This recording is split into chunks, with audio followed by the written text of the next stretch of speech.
If you want stories that are ripped from the headlines, award-winning novelist and writing coach John DeDakis' series following journalist Lark Chadwick is for you. A former editor on CNN's The Situation Room with Wolf Blitzer, DeDakis has seen it all. Welcome to Blackbird Writers Presents Author Interviews, and welcome to you, John. Thanks, Sharon. It's good to be with you. Glad you could make it today. I'm just going to jump right into some questions. And I know you have written a blog post about this, and I know you've talked about it before, but it was, I think, the first thing I asked you when we met at BoucherCon earlier this year, or earlier last year. Why do you write as a 20-something female? There are two reasons. One is superficial and the other is deeper. The superficial reason is when I started considering writing fiction, someone suggested that I should write in a way that stretches who I am. Never been a woman, at least not in this life. Okay. So I gave that a try and discovered that I was able to do it because emotions aren't gender specific. And so I was able to access my own emotions. But then I also worked with a lot of young women at CNN for 25 years. And so they would let me talk to them about their careers and their boyfriends and their families. And so I asked a lot of questions because I'm a voraciously curious person. And I learned a lot about what it's like to be a woman. And of course, then a lot of these women agreed to be my beta readers. So, over time, I was able to, put my emotions in Lark Chadwick, my protagonist, and then based on the feedback I got, was able to hone it and refine it so that there was a certain degree of authenticity. The deeper reason, and I don't think I discovered this until maybe my fourth novel, is that I teach people how to write novels. And one of the things, and we all know this as novelists, write what you know. And so often my stories come from a place of deep pain. And we all have pain and loss in our life. Yeah. And in my case, my first novel, Fast Track, the first chapter is my sister's suicide. I mean, I was on the scene that day, and it was a catharsis to be able to write about it. Well, it wasn't until my youngest son died of a heroin overdose in 2011 that I went through grief counseling. And as I went through grief counseling, I learned a lot more about myself, and I was able to put into words the whole power of the subconscious.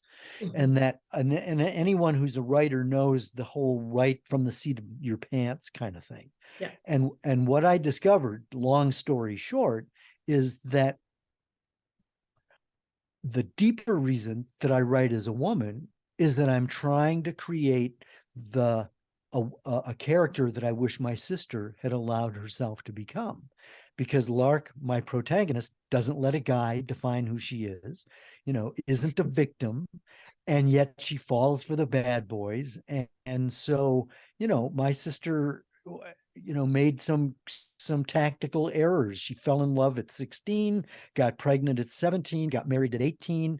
She was brilliant. She could have been a surgeon, but her boyfriend at the time said, what would it look like, a football coach married to a surgeon? And so one by one, she gave up her dreams. Well, Lark is not that kind of person. So I write as a woman because I think, frankly, women are fascinating. And I think it's too bad that more men don't appreciate women for their depth of, feeling, character, smarts, all of these things. I mean, I just think women are fascinating. Thank you. Your present company included. Well, actually, that was going to be my next question, was a follow-up about your sister's influence on the character. And you do have that as part of the forward in this current publishing of Fast Track. And so, you kind of, as you're reading that book, you kind of can't help but wonder, was Annie's suicide, very much like what your sister went through? And are you Lark in that situation?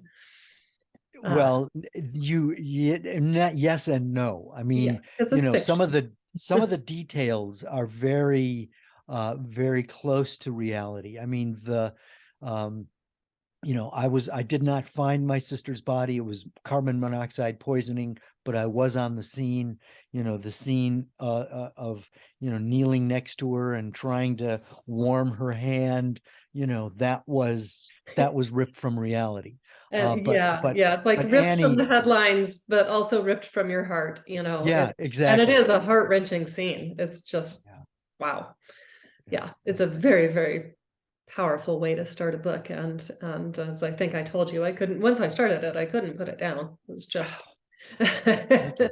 Thank you. I appreciate that. it's great. And I also read Fake, which Oh, the first one and the last the one. first one, You're the and not in that order. I read the last one, then the first one. okay. Um, and that was actually, it was kind of fun because I saw where Lark is right now, and then I got to go back and see where she started and why Lionel was such a big influence on her. And you had sent me some topics for discussion for our little chat today, but you prefaced it saying, just go with your curiosity. And what I loved about that was two things. One, it sounded like something Lionel would say. Yes.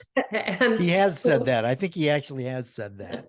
and Lark is just an incredibly curious character. So I have a couple of follow-up questions based on that. And one is Lionel based on anybody that you know or that you are or anything like that?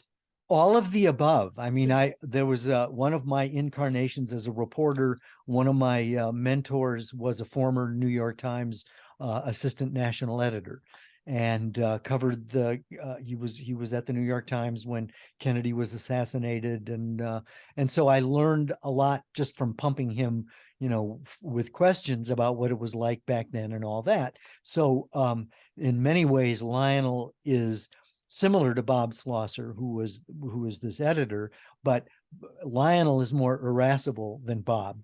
He's dead. Bob is dead now, but was a gentle, kind man. And so, but Lionel is also, some of me, and I'm not as gentle and kind. And so as any writer will tell you, there's a bit of themselves in all of their characters, even the villains. Yeah. All righty. And he is in no way a villain. I like the No, word. he's not. And then yeah, curiosity. That's where I wanted to go to next. So curiosity, as I said, is a big part of Lark's personality. And I'm wondering if that is a common trait among journalists, and what are some of the other common traits that you just see in a really good journalist? Well, curiosity is job one. Well, job one is curiosity. Job two, that is almost as important as job one, is accuracy.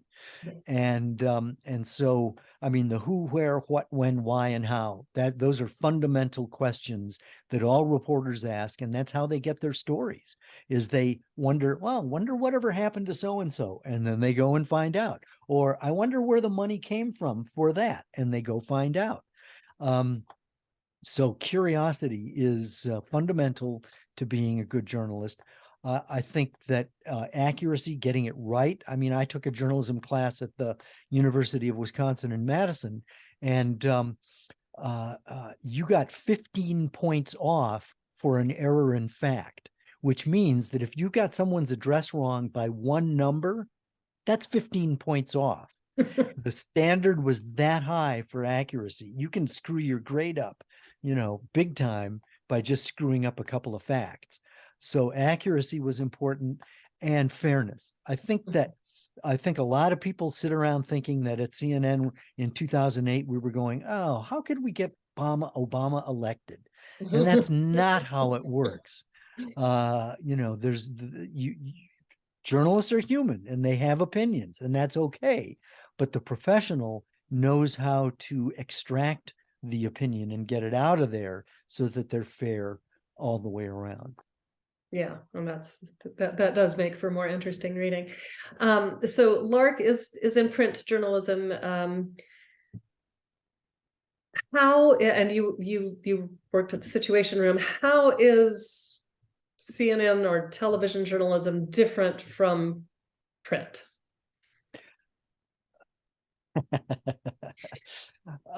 There's a certain degree of conflict and rivalry between print and broadcast. The print journalists kind of look down on broadcasting, and they have since radio, since Walter Cronkite went into radio, because Cronkite was an old wire service reporter, and then radio comes along the line, and everybody felt who were print journalists that broadcasting was superficial. And to a certain extent, that's true, because I approached, when I was a reporter back in the late 70s, early 80s, I would approach my stories as if I were a print journalist. But the problem was I only had a minute and a half to tell the story. That's about 4 paragraphs in in a newspaper. And so I didn't have the depth. I didn't have the luxury of going into more depth.